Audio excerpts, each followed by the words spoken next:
जय हिंद, नमस्कार। मैं प्रखर श्रीवास्तव स्वागत करता हूं आप सभी का आपके अपने चैनल में। सबसे पहले आप सभी को हैप्पी न्यू ईयर, नए साल की हार्दिक शुभकामनाएं। मैं उम्मीद करता हूं आपकी जितनी ख्वाहिशें हैं सारी 2022 में पूरी हो जाए। आज मैं आप लोगों के लिए 2021 के आखिरी के 10 दिन, 21 दिसंबर से लेकर 31 दिसंबर तक के जितने भी इंपॉर्टेंट करंट इवेंट हमारे देश में विदेशों में हुए, from 21 of December 2021 to 31 of December 2021, आज हम इसको रिव्यू करेंगे। आइए देखते हैं सबसे पहला सवाल क्या है। सबसे पहला सवाल कि कार्ल नेहमर इनमें से किस कंट्री के चांसलर बनाए गए या नियुक्त किए गए हैं? स्वीडन, नॉर्वे, डेनमार्क या ऑस्ट्रिया? तो ऑस्ट्रिया के नए चांसलर के तौर पर नियुक्ति हुई है कार्ल नेहमर की। ऑस्ट्रिया, जो कि यूरोप में एक कंट्री है, बड़ी ही इंपॉर्टेंट कंट्री मानी जाती है, बॉर्डर शेयर करती है जर्मनी, चेक Republic, Slovakia, Hungary, Slovenia, Italy, Switzerland, लिechtenstein।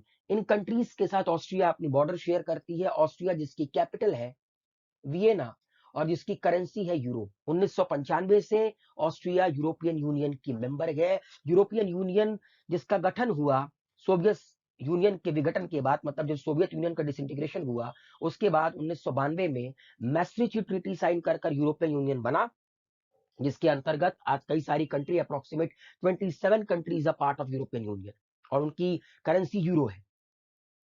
Next, इनमें से किस कंपनी को golden peacock environment management award 2021 से नवाजा गया? ओएनजीसी, सेल, कोल इंडिया लिमिटेड या नेशनल थर्मल पावर कॉर्पोरेशन? तो दोस्तों, steel authority of India limited को इस बार के golden peacock environment management award 2021 से नवाजा गया। सेल, जिसका गठन हुआ, मतलब जो बना 19 जनवरी 1954, हेडक्वार्टर नई दिल्ली में है और इसकी चेयरमैन है सोमा मंडल। सोमा मंडल सेल की पहली महिला चेयरमैन है, जो 2021 में ही पहली महिला चेयरमैन के तौर पर इनकी नियुक्ति हुई। इसके पहले कोई महिला चेयरमैन सेल में नहीं थी। एफडीआई, एफडीआई के बारे में तो आप लोग जानते हैं, फॉरेन डायरेक्ट इन्वेस्टमेंट। जब बाहर के मुल्कों से हमारे मुल्क में पैसा लगता है तो उसको एफडीआई कहा जाता है। जब से हिंदुस्तान में एफडीआई का कॉन्सेप्ट आया, क्योंकि हम लोग कभी से प्राइवेटाइज नहीं रहे, हम लोग कभी से लिबरलाइज या ग्लोबलाइज नहीं रहे, ठीक है, जब से शुरू हुआ है तब से लेकर इस साल, मतलब 2020-21 का जो फाइनेंशियल ईयर था, ये इंडिया के लिए बड़ा ही इंपॉर्टेंट ईयर था, क्योंकि इस साल 2020-21 का जो फाइनेंशियल ईयर था, इंडिया ने अभी तक के उसके इतिहास में सबसे ज्यादा एफडीआई रजिस्टर्ड किया। आपको बताना है कि 2020-21 में इंडिया में कितना एफडीआई आया, तो टोटल 81.97 बिलियन डॉलर। आज तक इतना एफडीआई किसी भी फाइनेंशियल ईयर में नहीं आया था। यह रिकॉर्ड किया गया 2020-21 में, ठीक है दोस्तों। एंड पहले नंबर पर रहा गुजरात, मतलब ये जो 81.97 बिलियन डॉलर आया, 37% ये गुजरात में इन्वेस्ट हुआ, मतलब out of 81.97 billion dollar 37% in Gujarat, top FDI destination, 27% in Maharashtra and Karnataka में 13%। मतलब हिंदुस्तान के 3 राज्यों में 81.97 बिलियन डॉलर का 77% एफडीआई आया, रिमेनिंग अलग अलग राज्यों में। एंड सबसे अधिक हमें जो एफडीआई प्राप्त होता है वो सिंगापुर से प्राप्त होता है, उसके बाद यूएसए से, उसके बाद मॉरिशस से। एफडीआई जो कि एक बहुत ही इंपॉर्टेंट एस्पेक्ट माना जाता है कंट्री के इकोनॉमिक डेवलपमेंट के लिए, एंड आई होप कि आने वाले समय में इंडिया में एफडीआई 100 बिलियन डॉलर तक टच करेगा। नेक्स्ट दोस्तों, आपको उस फॉर्मर सुप्रीम कोर्ट जज का नाम बताना है जो रिसेंटली जिनका निधन हो गया, और ये बड़े ही इंपॉर्टेंट सुप्रीम कोर्ट जज रह चुके थे हमारे देश में, क्योंकि इन्होंने हिंदुस्तान में 2 इंक्वायरी कमीशन को हेड किया था। वो भी कोई छोटी मोटी इंक्वायरी कमीशन नहीं थी। उनमें से पहला था 2002 के गुजरात दंगा, जो आपको याद होगा, गोधरा का दंगा, उसकी इंक्वायरी कमीशन को भी इन्होंने हेड किया था। और 1984 में इंदिरा गांधी के असैसिनेशन के बाद जब सिखों के खिलाफ दंगे हुए थे, एंटी सिख राइट्स हुए थे, उस इंक्वायरी कमीशन को भी इन्होंने हेड किया था। तो दोस्तों, उनका नाम है जस्टिस गिरीश ठाकुरलाल नानावटी। इनको हम लोग प्यार से जस्टिस नानावटी भी कहते थे। नानावटी कमीशन आप लोगों ने न्यूज में सुना होगा। तो ये अब हमारे बीच में नहीं रहे, लेकिन इन्होंने ही इन दोनों घटनाओं की इंक्वायरी कमीशन को हेड किया था, जस्टिस गिरीश ठाकुरलाल नानावटी। ऋषभ पंत को इनमें से किस राज्य का ब्रांड एम्बेसडर बनाया गया है? उत्तर प्रदेश, उत्तराखंड, हिमाचल प्रदेश या बिहार? तो उत्तराखंड के नए ब्रांड एम्बेसडर के तौर पर नियुक्ति हुई है ऋषभ पंत की। हरियाणा ने रिसेंटली लॉन्च किया है integrated command and control centre under Karnal smart city project. Karnal एक स्मार्ट सिटी के तर्ज पर बनाई जा रही है। तो under Karnal smart city project Haryana ने लॉन्च किया है integrated command and control centre. आपको बताना है कि ये integrated command and control centre किस चीज से रिलेटेड है। तो दोस्तों ये रिलेटेड है स्मार्ट ट्रैफिक मैनेजमेंट सिस्टम, क्योंकि भाई अब शहर स्मार्ट बन रहा है तो ट्रैफिक कंट्रोल सिस्टम भी तो स्मार्ट बनेगा। तो ये जो रिलेटेड है वो रिलेटेड है स्मार्ट ट्रैफिक मैनेजमेंट सिस्टम से। ईमा राडुकानु, इनको BBC sports personality of the year 2021 से नवाजा गया। आपको बताना है कि ये किस स्पोर्ट्स से संबंध रखती हैं, बैडमिंटन, स्क्वाश, स्नूकर या टेनिस? तो ईमा राडुकानु संबंध रखती हैं टेनिस से, मतलब ये टेनिस खेलती हैं और इन्हें इस बार का BBC sports personality of the year 2021 से नवाजा गया। इनमें से वो पहले कौन से इंडियन मैन बने जिनको BWF वर्ल्ड चैंपियनशिप में सिल्वर मेडल से नवाजा गया?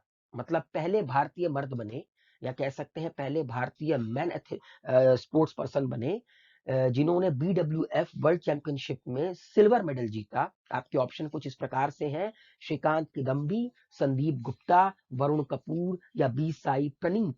तो दोस्तों ये अवार्ड जाता है श्रीकांत किदम्बी को। इंडिया का पहला international arbitration and mediation centre कहां पर इनॉग्रेट किया गया? असल में यहां पे लिखा हुआ है इन which state, in which state नहीं होगा, इन विच सिटी होगा। नई दिल्ली, मुंबई, हैदराबाद या बेंगलुरु? तो सही उत्तर है दोस्तों हैदराबाद। हमारे देश के जो चीफ जस्टिस ऑफ इंडिया है एनवी रमना, उन्होंने इनॉग्रेट किया हैदराबाद में इंडिया का पहला international arbitration and mediation centre. इनमें से किस राज्य के चीफ मिनिस्टर ने डिक्लेयर किया है कि ये जो जगन्नाथ रथ यात्रा होती है जिसमें कि भगवान श्री कृष्ण, भगवान बलराम और उनकी बहन सुभद्रा, इनकी जो रथ यात्रा निकाली जाती है, अब इस स्टेट में वो एनुअल फेस्टिवल के तौर पर मनाई जाएगी। तो किस राज्य के चीफ मिनिस्टर ने डिक्लेयर किया है? उत्तर प्रदेश, हरियाणा, मध्य प्रदेश या पंजाब? तो पंजाब के चीफ मिनिस्टर चरणजीत सिंह चन्नी ने ये डिक्लेयर किया है कि अब से पंजाब में हर साल लॉर्ड कृष्णा एंड बलराम जगन्नाथ यात्रा एनुअल स्टेट फेस्टिवल के तौर पर मनाई जाएगी। पंजाब में चुनाव है, आइए थोड़ा सा पंजाब के बारे में बात करते हैं। पंजाब जो कि इंडिया के नॉर्थ वेस्टर्न पार्ट में स्थित एक स्टेट है, ठीक है। बॉर्डर शेयर करता है जम्मू कश्मीर, हिमाचल, हरियाणा, राजस्थान। देखिए हिमाचल, हरियाणा, पंजाब पहले थी तीनों एक हुआ करते थे, तो हिमाचल हरियाणा से तो बॉर्डर शेयर करेगा ही करेगा। ऊपर है आपका जम्मू कश्मीर और नीचे है राजस्थान, और करीब करीब 600 से लेकर 700 किलोमीटर लंबा इंटरनेशनल बॉर्डर शेयर करता है पाकिस्तान के साथ, ठीक है। कैपिटल है चंडीगढ़, लेकिन सबसे बड़ा शहर है लुधियाना। 22 जिलों का ये पूरा का पूरा राज्य है। गवर्नर है Banwari Lal Purohit. Charanjit Singh Channi Indian National Congress chief minister है, मतलब इंडियन नेशनल कांग्रेस से बिलोंग करते हैं, मतलब उस पार्टी के। 117 सीटों पर चुनाव होने वाला है 2022 में। 13 सीटें लोकसभा में है और 7 सीट राज्यसभा में।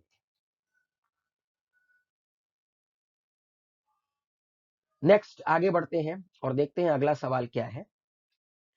गैब्रियल बॉरिक इनमें से किस कंट्री के सबसे यंगेस्ट एवर प्रेसिडेंट नियुक्त किए हैं? मतलब सबसे कम उम्र के राष्ट्रपति बने गैब्रियल बॉरिक इनमें से किस कंट्री के? चिली, एक्वाडोर, बोलीविया या ऑस्ट्रिया? तो दोस्तों चिली के नए प्रेसिडेंट बने हैं गैब्रियल बॉरिक। मतलब कितना स्मार्ट है ये बंदा, मतलब हाथ में टैटू वगैरह, बिल्कुल लगती होगी 30 मतलब 40 साल की उनकी उम्र होगी। तो गैब्रियल बॉरिक सबसे यंगेस्ट एवर प्रेसिडेंट बन गए हैं चिली के। आइए चिली के बारे में थोड़ी बातें चिली के बारे में करते हैं। चिली जो कि बॉर्डर शेयर करता है, अगर आप स्क्रीन पर देखेंगे, अर्जेंटीना, बोलीविया, पेरू, और इसके वेस्टर्न साइड में पैसिफिक ओशन गया है। वर्ल्ड की सबसे लॉन्गेस्ट कंट्री। इतनी लंबी कंट्री आपको पूरे वर्ल्ड में कहीं नहीं मिलेगी। ये बहुत कम लोगों को पता है कि वर्ल्ड की सबसे लॉन्गेस्ट कंट्री है चिली, जिसकी कैपिटल है सैंटियागो, करेंसी है पेसो, और करीब करीब 2647 माइल्स नॉर्थ टू साउथ इसकी लेंथ है। मतलब अगर आप इसको किलोमीटर में कन्वर्ट करेंगे तो आप मल्टीप्लीकेशन कर लीजिए 2647 इंटू 1.6 से आपको किलोमीटर मिल जाएगा। वर्ल्ड की आप कह सकते हैं कि सबसे बड़ा स्विमिंग पूल यहां पर सिचुएटेड है। वर्ल्ड का जो सबसे ड्राइएस्ट प्लेस है आटाकामा डेजर्ट, वो चिली में है। And one more thing, Chile के एंडेस माउंटेन के बारे में आप लोगों ने सुना ही होगा। ये वर्ल्ड का लार्जेस्ट आप कह सकते हैं माउंटेन चेन है, और यहां पर अभी भी एक्टिव वॉल्केनोस पाए जाते हैं जो एक्सप्लोड करते हैं। और अब मैं आपको वर्ल्ड की सबसे पुरानी मम्मी दिखाने जा रहा हूं, जो कि इस चिली में ही है। ये देखिए दोस्तों, ये वर्ल्ड की सबसे पुरानी मम्मी है, ममीज है, सॉरी, मतलब पूरी की पूरी चेन है। अगला सवाल ये है कि हमारे देश की सरकार ने सूरत मेट्रो रेल प्रोजेक्ट, भाई सूरत गुजरात में है तो सूरत में बन रहा है मेट्रो, करीब करीब 40.35 किलोमीटर लंबा। तो हमारे देश की सरकार ने 442.26 यूरो मिलियन का लोन लिया है। इनमें से किस बैंक से? सूरत मेट्रो रेल प्रोजेक्ट के लिए। World Bank, European Central Bank, केएफडब्ल्यू बैंक या स्विस नेशनल बैंक? तो सही उत्तर है दोस्तों केएफडब्ल्यू बैंक से हमारे देश की सरकार ने 442.26 यूरो मिलियन का लोन लिया है सूरत मेट्रो रेल प्रोजेक्ट के लिए। ये बैंक जर्मनी के फ्रैंकफर्ट में इसका हेडक्वार्टर है। आपको बताना है, इंडियन नेवी का सेकंड इंडिजीनियस मतलब हमारे देश में बना steel guided missile destroyer of the project 15B class that went for her maiden sea trial, मतलब कि second steel guided missile destroyer, मतलब प्रोजेक्ट 15B के अंडर ये दूसरा गाइडेड मिसाइल डिस्ट्रॉयर गए इंडियन नेवी का, जो कि हमारे देश में बना। आपको बताना है, और अभी अभी इसका ट्रायल हुआ, उसका नाम क्या है? विक्रमादित्य, इम्फाल, सूरत या मर्मुगांव? तो इसका सही उत्तर है दोस्तों मर्मुगांव। इस स्टील डिस्ट्रॉयर का मतलब जो दूसरा स्टील डिस्ट्रॉयर है इसका नाम है। इंडिया नेशनल मैथमेटिक्स डे कब मनाता है? 2012 से ये मनाना हम लोगों ने शुरू किया। 21 दिसंबर, 22 दिसंबर, 23 दिसंबर या 24 दिसंबर? इसका सही उत्तर है इंडिया 22 दिसंबर को नेशनल मैथमेटिक्स डे मनाता है। अब मेरा एक सवाल है आप लोगों से, किस महान मैथमेटिशियन के बर्थडे को कोमेमोरेट करने के लिए इंडिया नेशनल मैथमेटिक्स डे मनाता है? कमेंट बॉक्स में लिखकर सबमिट कीजिए। बहुत ही वेल नोन नाम है, ठीक है। इनमें से किस राज्य ने एक स्कीम लॉन्च की, फ्री स्मार्टफोन योजना, जिसके तहत 1 लाख स्मार्टफोन बांटे गए इस राज्य के युवाओं को? आपके ऑप्शन कुछ इस प्रकार से हैं, गुजरात, बिहार, यूपी या केरला। तो उत्तर प्रदेश की सरकार ने 25 दिसंबर को, जिस दिन हमारे देश के महान प्रधानमंत्री रहे अटल बिहारी वाजपेयी जी का जन्म दिवस मनाया जाता है, उस दिन योगी आदित्यनाथ की सरकार ने 1 लाख स्मार्टफोन बांटे उत्तर प्रदेश में फ्री स्मार्टफोन योजना के अंतर्गत।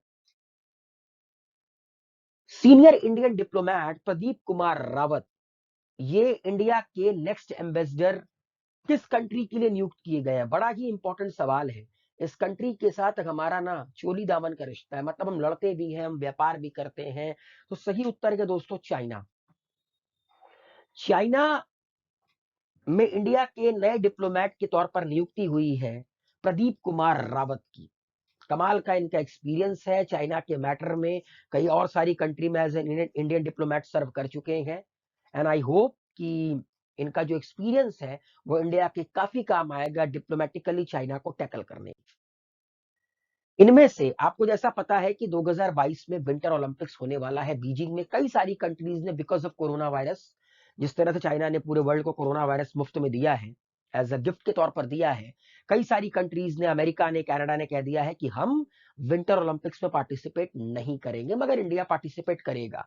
तो आपको बताना है कि इंडिया का जो कंटिंजेंट जाएगा 2022 के विंटर ओलंपिक में, उनमें शिप द मिशन के तौर पर किसको अपॉइंट किया गया है? रौनक सिंह, रवि त्रिपाठी, हरजिंदर सिंह या विपिन शर्मा? तो सही उत्तर के दोस्तों, हरजिंदर सिंह को 2022 के विंटर ओलंपिक्स जो कि बीजिंग में होने वाले हैं, उनके शिप द मिशन के तौर पर नियुक्ति इनकी की गई है। इनमें से कौन अपॉइंट किया गया है member of badminton World Federation athletes commission 2025 तक? रॉबिन पोली, किम वांग, साइना नेहवाल या पीवी सिंधु? इसका सही उत्तर है दोस्तों, पीवी सिंधु को मेंबर अपॉइंट किया गया है Badminton World Federation athletes commission till 2025। BrahMos Aerospace Limited के chief executive officer and MD के तौर पर किसकी नियुक्ति हुई है? बीपी शर्मा, अतुल दिनकर राणे, प्रसिद्धि मेनन या पूजा घिमिरे? इसका सही उत्तर है दोस्तों, अतुल दिनकर राणे को ब्रह्मोस एरोस्पेस लिमिटेड का नया chief executive officer and MD नियुक्त किया गया है। इंडिया का सबसे बड़ा कॉर्पोरेट कौन सा बना in term of revenues, profits and market value? और ये डेटा निकाला है विजी की न्यूज स्कोरिंग रैंकिंग ने। तो ये आई थिंक सबसे आसान सा सवाल है। Among all these four options, आपको पता है कि रिलायंस इंडस्ट्रीज लिमिटेड ये हिंदुस्तान की सबसे प्रॉफिटेबल कंपनी है एंड 2021 में भी इसने टॉप किया by in terms of revenues, profits and market value. प्रधानमंत्री जन धन योजना के अंतर्गत सबसे ज्यादा highest number of bank account इनमें से किस राज्य में है? बिहार, उड़ीसा, असम या उत्तर प्रदेश? तो सही उत्तर है दोस्तों, उत्तर प्रदेश। इंडिया ने सक्सेसफुली एक सरफेस टू सरफेस मिसाइल का मेडन फ्लाइट टेस्ट किया और ये इंडिजीनियसली डेवलप्ड है, मतलब हमारे देश ने इसको डेवलप किया है। उड़ीसा कोस्ट में इसको टेस्ट किया गया। आपको बताना है इसका नाम क्या है? पार्वती, पृथ्वी, प्रकाश या प्रलय? तो दोस्तों प्रलय नाम के सरफेस टू सरफेस मिसाइल की टेस्टिंग किया गया उड़ीसा के कोस्ट पर। डोप वॉयलेटर कंट्रीज में इंडिया का कौन सा स्थान रहा? मतलब सबसे अधिक यहाँ पर डोप का वॉयलेशन होता है, एथलीट्स ड्रग्स ले, मतलब अब देखिए मैं एक बात कहना चाहूंगा, मैं ड्रग्स का इस्तेमाल नहीं करना चाहूंगा बिकॉज मेडिसिन भी ड्रग्स होती है। तो जो एथलीट्स होते हैं, जो स्पोर्ट्स पर्सन होते हैं, वो एक आम इंसान की तरह हर दवाई नहीं खा सकते। जैसे हम लोग क्या है कि अगर हम लोग का पेट दर्द हुआ या कोई भी दिक्कत हुई तो हम डॉक्टर के पास नहीं जाते हैं, मेडिकल स्टोर में गए, मेडिकल स्टोर से दो दवाई खरीद ली, उसको खा लिया। लेकिन एथलीट्स ऐसा नहीं कर सकते, स्पोर्ट्स पर्सन ऐसा नहीं कर सकते। तो कई बार ऐसा होता है कि ध्यान ना देने के कारण डोप वॉयलेशन हो जाती है। तो उस मामले में इंडिया तीसरे नंबर पर है। 152 बार 2019 में डोप रिलेटेड एक्टिविटीज में लिप्त पाया गया हमारा देश। लेकिन आप ये नहीं कह सकते हैं कि कोई ड्रग्स लेता है, क्योंकि मेडिसिन भी एक तरह का ड्रग्स है। लेकिन एथलीट्स के लिए मेडिसिन की कैटेगरी अलग होती है, एक आम इंसान की तरह नहीं होती है। जिसको हम लोग कहते नहीं है कि परफॉर्मेंस इनहांसिंग ड्रग्स, मतलब अपनी परफॉर्मेंस को इनहांस करने के लिए अगर कोई किसी तरह का दवाई लेता है तो उसको डोप वायलेशन कहा जाता है। इनमें से किस राज्य ने मॉब वायलेंस और मॉब लिंचिंग को रोकने के लिए prevention of mob violence and mob lynching bill 2021 पास किया? झारखंड, उत्तराखंड, पंजाब या बिहार? तो दोस्तों झारखंड की जो सरकार है उसने लेजिस्लेचर में पास किया prevention of mob violence and mob lynching bill 2021। अब कुछ किताबों के बारे में बात कर लेते हैं। कुछ किताबों का विमोचन हुआ पिछले 10 दिनों में। तुषार कपूर की किताब आई है बैचलर डैड, आया हो, और डॉक्टर वीएल दत्त की एक किताब आई है जिसका विमोचन किया हमारे देश के vice president M Venkaiah Naidu ने, glimpses of a pioneer life journey, ये इनकी खुद की ऑटोबायोग्राफी है, ठीक है। तो glimpses of a pioneer life journey doctor VL Dutt की किताब है, जिसका विमोचन किया वेंकैया नायडू ने। संजू वर्मा की किताब आई है the Modi gambit decoding Modi 2.0। General NC Vij की नई किताब आई है the Kashmir conundrum the quest for peace in a troubled land. और द टर्नओवर विजार्ड लिखा है डॉक्टर अरूप रॉय चौधरी ने, जो रिसेंटली मार्केट में रिलीज हुई है। नेशनल फार्मर डेज हम लोग कब मनाते हैं? राष्ट्रीय किसान दिवस 21 दिसंबर, 22 दिसंबर, 23 दिसंबर या 24 दिसंबर। तो 23 दिसंबर को हमारे देश के 5वें प्रधानमंत्री चरण सिंह की जन्म दिवस के दिन हम लोग नेशनल फार्मर्स डे मनाते हैं। BWF वर्ल्ड चैंपियनशिप 2021, जिसके बारे में हम लोगों ने डिस्कशन किया अभी, किदम्बी श्रीकांत पहले इंडियन मैन बने जिनको सिल्वर मेडल मिला इसमें।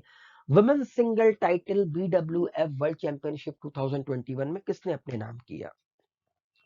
तो अकाने यामागुची ने इस बार का BWF world championship 2021 women single title अपने नाम किया।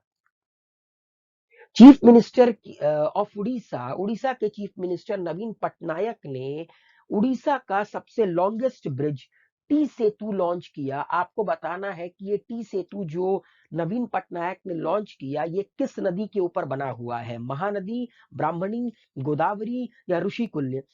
तो सही उत्तर है दोस्तों, महानदी के ऊपर बना हुआ है ये टी ब्रिज, और ये उड़ीसा का सबसे लॉन्गेस्ट ब्रिज है। देखिए ये टी के शेप में है, ये टी शेप में है।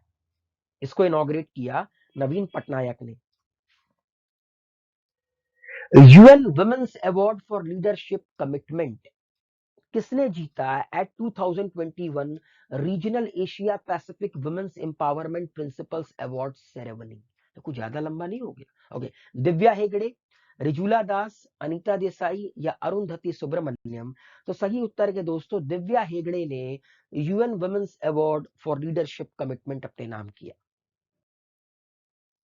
इनमें से किस राज्य की सरकार ने लॉन्च किया चलो मोबाइल एप्लीकेशन एंड चलो स्मार्ट कार्ड फॉर कन्वीनियंट बस ट्रैवल? इस राज्य में बस ट्रैवलिंग को कन्वीनियंट बनाने के लिए इस राज्य की सरकार ने लॉन्च किया चलो मोबाइल एप्लीकेशन एंड चलो स्मार्ट कार्ड्स। आप लोग अगर दिल्ली मेट्रो या आप कह सकते हैं कि हिंदुस्तान के किसी मेट्रो में अगर आप लोगों ने ट्रैवल किया होगा, तो वहां पे एप्लीकेशन होता है। एप्लीकेशन के थ्रू आप देख सकते हैं कि मेट्रो कहाँ से कहाँ जाएगी, कितना फेयर लगेगा। डिजिटल आप अब कह सकते हैं कि टोकन भी खरीद सकते हैं। तो इस राज्य की सरकार ने अपने बस ट्रेवल को कन्वीनियंट बनाने के लिए चलो मोबाइल एप्लीकेशन एंड चलो स्मार्ट कार्ड लॉन्च किया, और इसका सही उत्तर है महाराष्ट्र। महाराष्ट्र के tourism and environment minister Aditya Thackeray, जो कि उद्धव ठाकरे के सुपुत्र हैं, उन्होंने ये लॉन्च किया ताकि मुंबई में जो बेस्ट की बसेस चलती हैं, बिरहन Mumbai electric supply and transport की जो बसेस चलती हैं, जो फिल्मों में दिखाता था, ऊपर लिखा रहता था बेस्ट की बसें, ये सूर्यवंशम में, ठीक है। उसकी ट्रैवलिंग को फैसिलिटेट करने के लिए आसानी से डिजिटली आप देख सकें कि बेस्ट की बसेस कहां से कहां जाती हैं, इस वक्त कहां पर गए, और एडवांस परचेस करने के लिए ये एप्लीकेशन लॉन्च किया गया। इनमें से किस टीम ने जीता Asian champions trophy men's hockey tournament, जो कि इस बार का ढाका बांग्लादेश में हुआ? कोरिया ने जापान को 4-2 से हराकर Asian champions trophy men's hockey tournament अपने नाम किया। अगला सवाल के दोस्तों, इनमें से किस यूनिवर्सिटी ने जीता leadership and management team of the year award in the prestigious Times Higher Education Asia award 2021? तो दोस्तों, इस बार का leadership and management team of the year award अपने नाम किया Kalinga Institute of Industrial Technology ने। Kalinga Institute of Industrial Technology, जो कि भुवनेश्वर में सिचुएटेड है, उसने नाम किया अपने leadership and management team of the year award.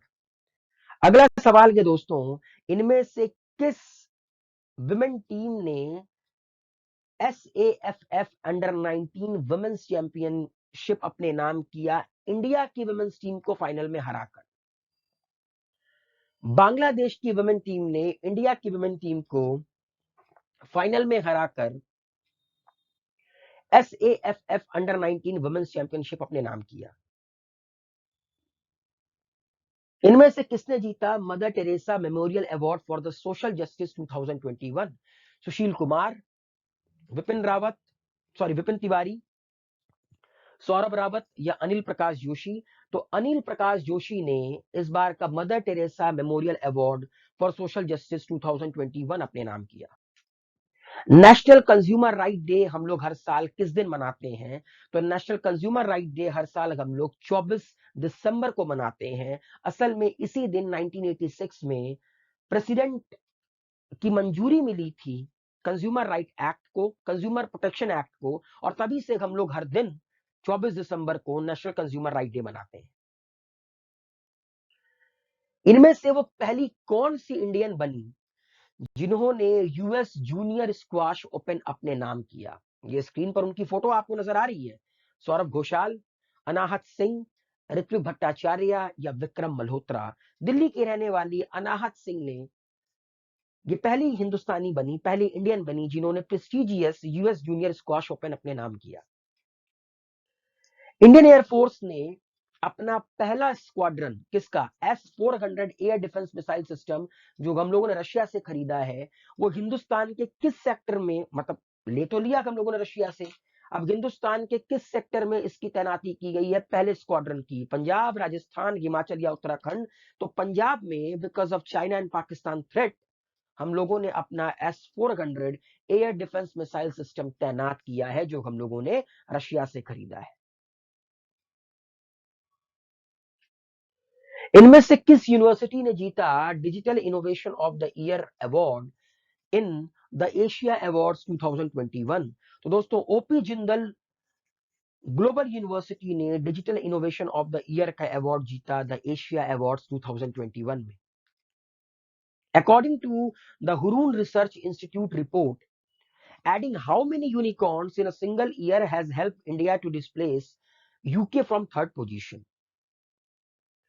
Unicorn, वो जो तुम्हारा आपका जो सिंगल हॉर्न वाला जो घोड़ा होता है, बड़ा खूबसूरत सा घोड़ा होता है, वो सपनों में ही नजर आता है, इन रियलिटी में तो बहुत कम लोग देख पाते हैं। तो according to the Hurun research institute report, कितने यूनिकॉर्न हिंदुस्तान ने एक सिंगल ईयर में ऐड किए और यूके को डिस्प्लेस किया तीसरे पोजीशन से? अब वर्ल्ड में इंडिया तीसरे पोजीशन पर है सबसे अधिक यूनिकॉर्न के मामले में। तो कितने यूनिकॉर्न इंडिया ने ऐड किए यूके को डिस्प्लेस करने के लिए? 33 यूनिकॉर्न इंडिया ने ऐड कर डिस्प्लेस किया यूके को from third position in terms of number of unicorn. PM Modi ने इनॉग्रेट किया सवारा कुड्डू हाइड्रो पावर प्रोजेक्ट, इनमें से किस राज्य में?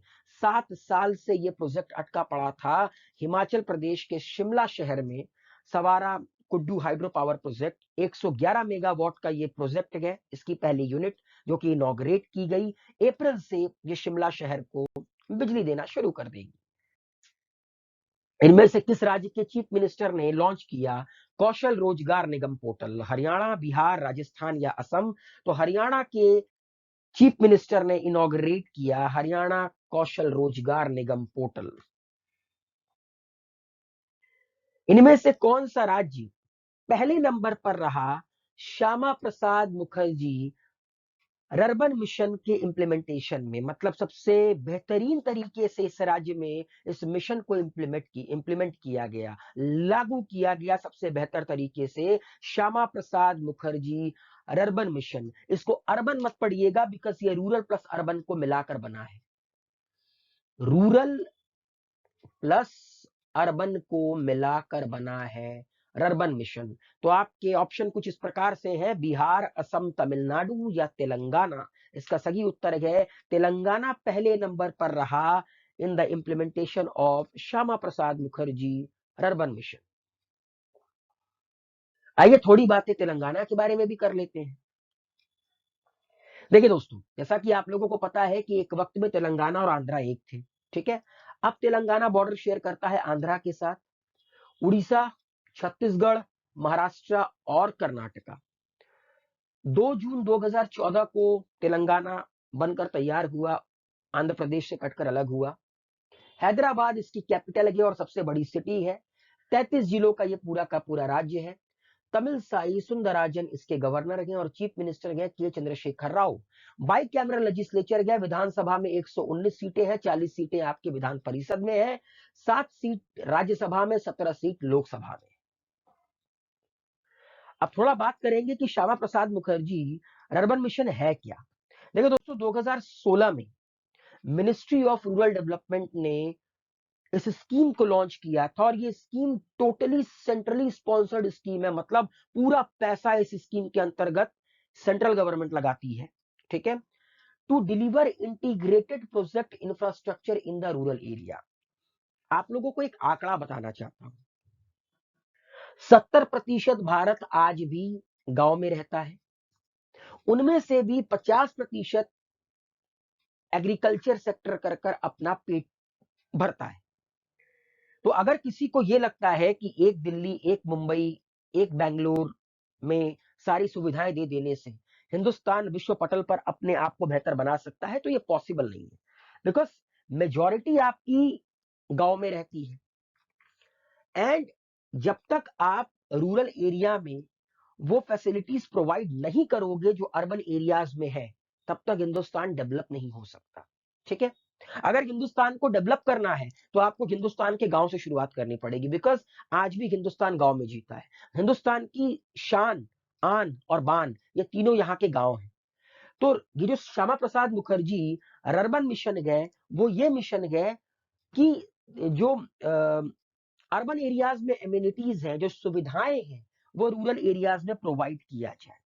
फिर चाहे वो इकोनॉमिक एक्टिविटीज से रिलेटेड हो, टेक्नोलॉजी से रिलेटेड हो, या किसी भी फैसिलिटीज एंड सर्विस से रिलेटेड हो। 2003 में जब यूपीए की सरकार थी तो इस स्कीम को लॉन्च किया गया था पूरा के तौर पर, मतलब provision of urban amenities to rural area. लेकिन बाद में इसके सक्सेसर के तौर पर इसको श्यामा प्रसाद मुखर्जी अर्बन मिशन के तौर पर लॉन्च किया गया 2016 में।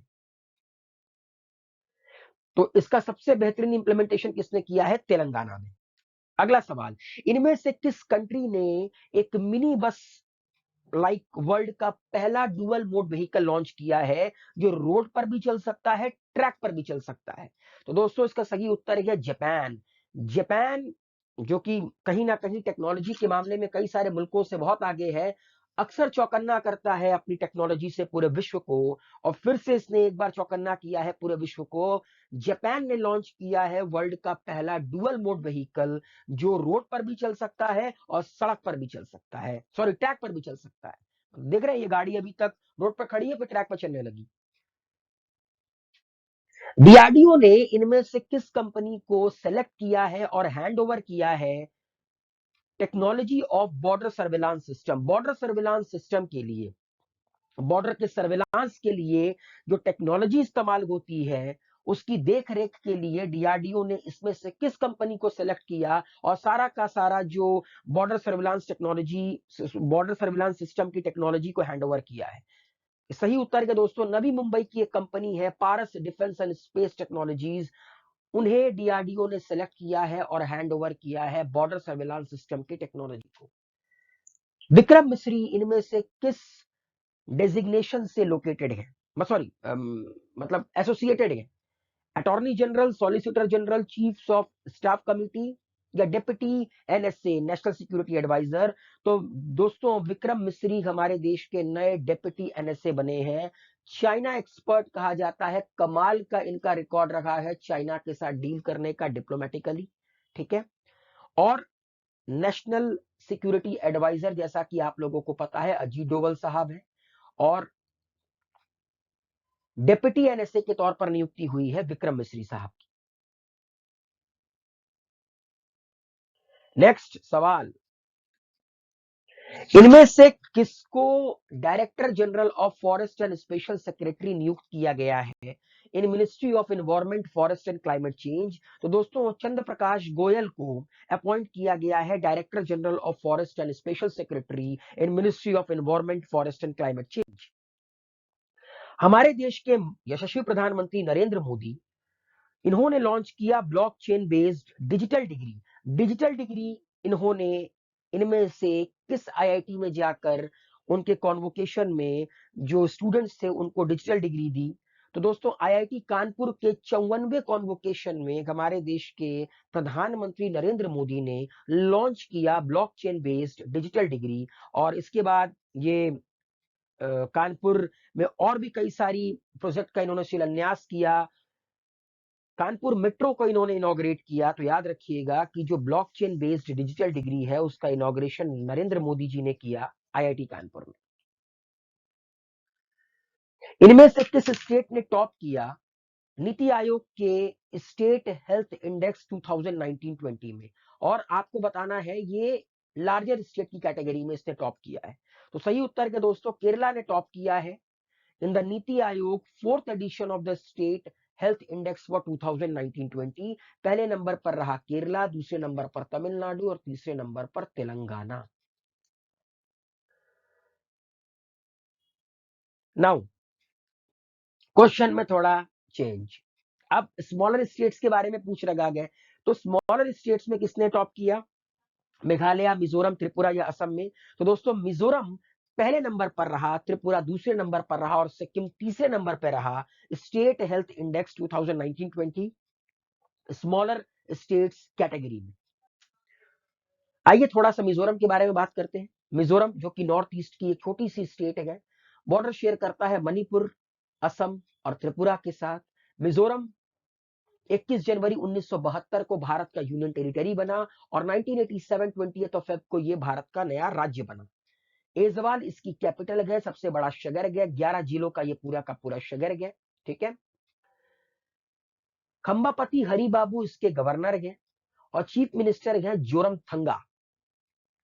लोकसभा में 1 सीट, राज्यसभा में 1 सीट, असेंबली में है टोटल इनकी 40 सीट। और ये भारत का दूसरा सबसे लिटरेट स्टेट है आफ्टर केरला।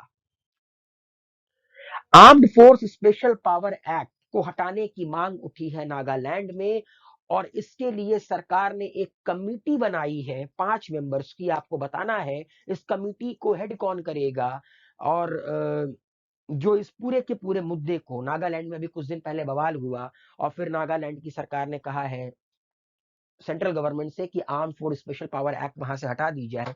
तो उसके लिए कमिटी बनी है। बिकॉज ऐसा थोड़ी ना है कि एसएमएस कर दिया कि arm force special power act हटा दो तो हट गया, लगा दो तो लग गया। तो इस मेंबर कमिटी को लीड करेंगे विवेक जोशी। अपनी रिपोर्ट देंगे सेंट्रल गवर्नमेंट को, फिर सेंट्रल गवर्नमेंट डिसाइड करेगी कि arm force special power act हटेगी या नहीं हटेगी नागालैंड से। ईओ विल्सन अब हमारे बीच में नहीं रहे। ईओ विल्सन को और किस नाम से जाना जाता था? तो इन्हें फादर ऑफ बायोडाइवर्सिटी के नाम से जाना जाता था। Indian institute of corporate affairs के नए डायरेक्टर जनरल और सीईओ के तौर पर किसकी नियुक्ति हुई है? दिनकर मवारी, प्रवीण कुमार, हेम भट्ट या सोनिया कुमारी? तो प्रवीण कुमार की नियुक्ति हुई है Indian institute of corporate affairs के डायरेक्टर जनरल एंड सीईओ के तौर पर। PETA India 2021 person of the year के तौर पर कौन सेलेक्ट किया गया है?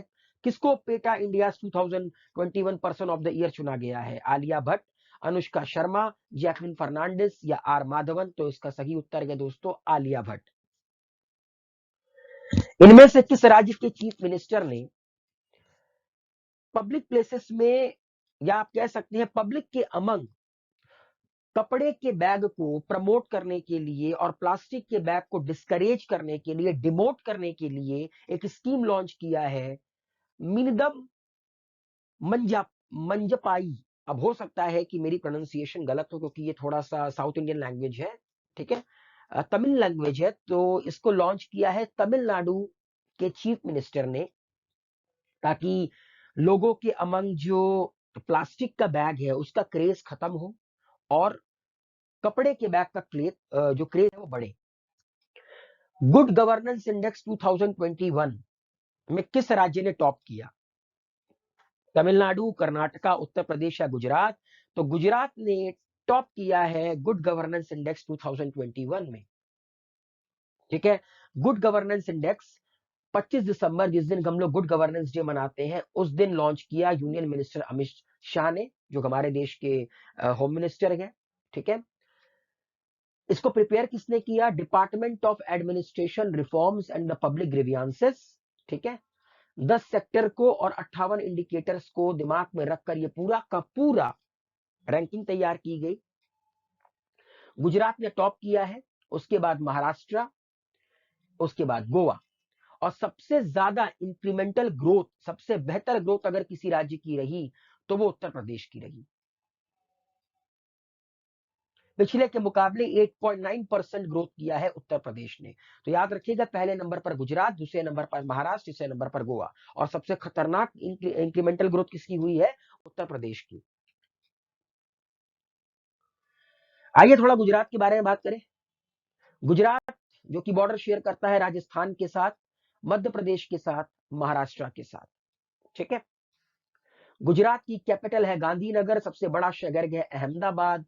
33 जिलों का ये पूरा का पूरा राज्य है। जैसा कि आप लोगों को पता है कि 33 जिले तेलंगाना में भी हैं और 33 जिले गुजरात में भी हैं। आचार्य देवव्रत यहाँ के गवर्नर हैं। भूपेंद्र भाई पटेल चीफ मिनिस्टर। 182 सीटों का यहाँ पे आप कह सकते हैं यूनिकैमरल लेजिस्लेचर है। 11 सीटें राज्यसभा में है, 29 सीटें लोकसभा में। और गुड गवर्नेंस इंडेक्स के मामले में पहले नंबर पर आया है Gujarat.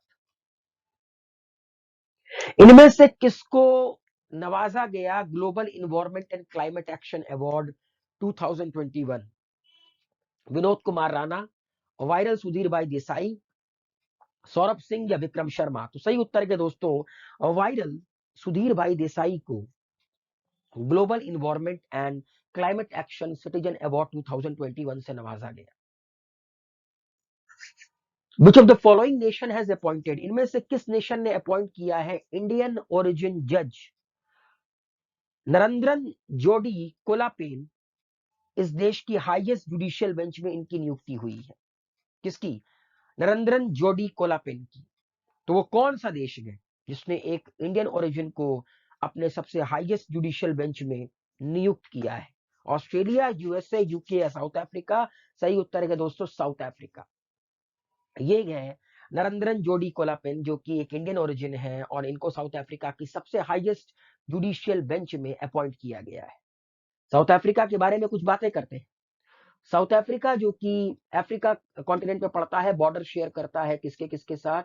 Namibia, Botswana, Zimbabwe, Mozambique, उसके बाद है दोस्तों इस्वातिनी और लेसोथो। इन कंट्रीज के साथ बॉर्डर शेयर करता है साउथ अफ्रीका। साउथ अफ्रीका की 3 कैपिटल है, एग्जीक्यूटिव है प्रिटोरिया, केप टाउन है लेजिस्लेटिव, एंड द ब्लूमफॉन्टेन है इसकी जुडिशियल कैपिटल। तो 3 कैपिटल वाला ये पूरा का पूरा मुल्क है।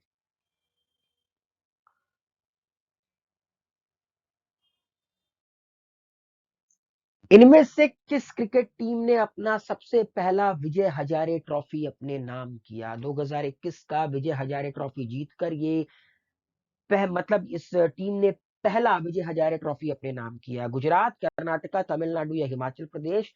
तो हिमाचल प्रदेश की क्रिकेट टीम ने अपना सबसे पहला विजय हजारे ट्रॉफी जीता। किसको हराकर? तमिलनाडु को हराकर, जो कि फॉर्मर चैंपियंस रहे हैं।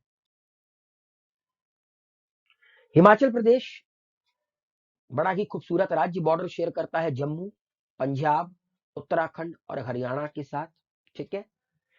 1 नवंबर 1956 को यह यूनियन टेरिटरी बना और 25 जनवरी 1971 को यह भारत का राज्य बना। शिमला समर कैपिटल, धर्मशाला विंटर कैपिटल। राजेंद्र आर्लेकर इसके गवर्नर गए, चीफ मिनिस्टर गए जयराम ठाकुर। 68 सीटों यहां पर इनकी विधानसभा में है, ठीक है।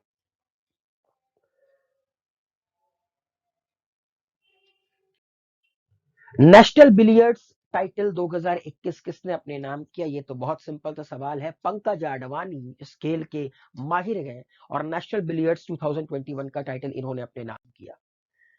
नासा के वर्ल्ड लार्जेस्ट स्पेस टेलीस्कोप का आपको नाम बताना है, जिसकी लागत करीब करीब $10 बिलियन की है, जिसको डिजाइन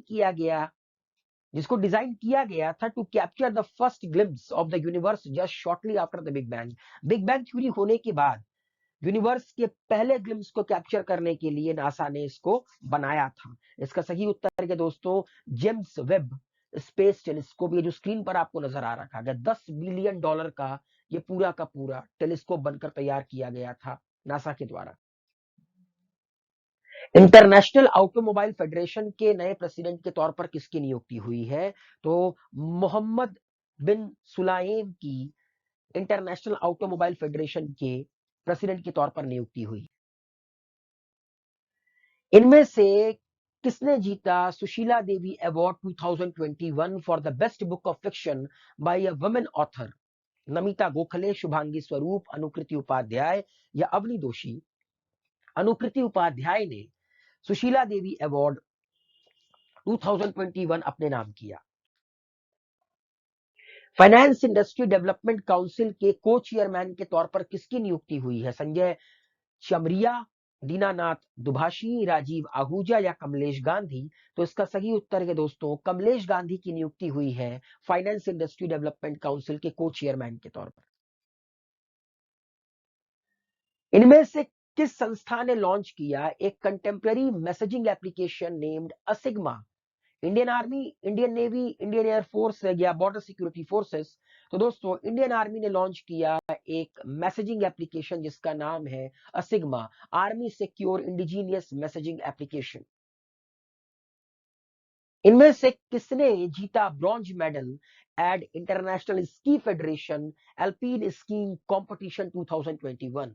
आंचल ठाकुर, आकाश कुमार, मानिका बत्रा या अर्चना कामत? तो आंचल ठाकुर ने अपने नाम किया इस बार का International Ski Federation alpine skiing competition 2021 में ब्रॉन्ज मेडल और इंडिया का नाम रोशन किया। इनमें से किस राज्य के स्टेट मतलब किस राज्य की गवर्नमेंट ने लॉन्च किया CM dashboard monitoring system? Karnataka, Telangana, Orissa या तमिलनाडु? तो तमिलनाडु ने लॉन्च किया है CM dashboard monitoring system. Tamil Nadu के बारे में बातें करते हैं थोड़ी सी। Tamil Nadu one of the most developed state in South India, border share करता है केरला, कर्नाटका, आंध्रा और पौंडीचेरी के साथ। ठीक है, चेन्नई सबसे बड़ी सिटी भी है, कैपिटल भी है। 38 जिलों का ये पूरा का पूरा राज्य है। ठीक है, आर एन रवि यहाँ के गवर्नर गए, एम के स्टालिन यहाँ के चीफ मिनिस्टर गए। 234 सीटें हैं विधानसभा में, 39 सीट लोकसभा में और 18 सीट राज्यसभा में है। ठीक है, सीएम डैशबोर्ड सिस्टम तमिलनाडु के एम के स्टालिन ने लॉन्च किया। आपको बताना है हमारे देश में high speed expendable aerial target develop किया गया है। ठीक है, जिसका रिसेंटली कंडक्ट किया डीआरडीओ ने सक्सेसफुली, उसका नाम क्या है? आरंभ, अद्वितीय, अंबर या अभ्यास? तो सही उत्तर के दोस्तों अभ्यास। High speed expendable aerial target, हवा में किसी टारगेट को हिट करने वाला। तो दोस्तों ये थे 21 दिसंबर 2021 से लेकर 31 दिसंबर 2021 के सवाल। उम्मीद है आप लोगों को ये वीडियो पसंद आया होगा। अपना प्यार बनाए रखिए, हेल्दी रहिए, सेफ रहिए, मस्त रहिए। अलविदा, टेक केयर।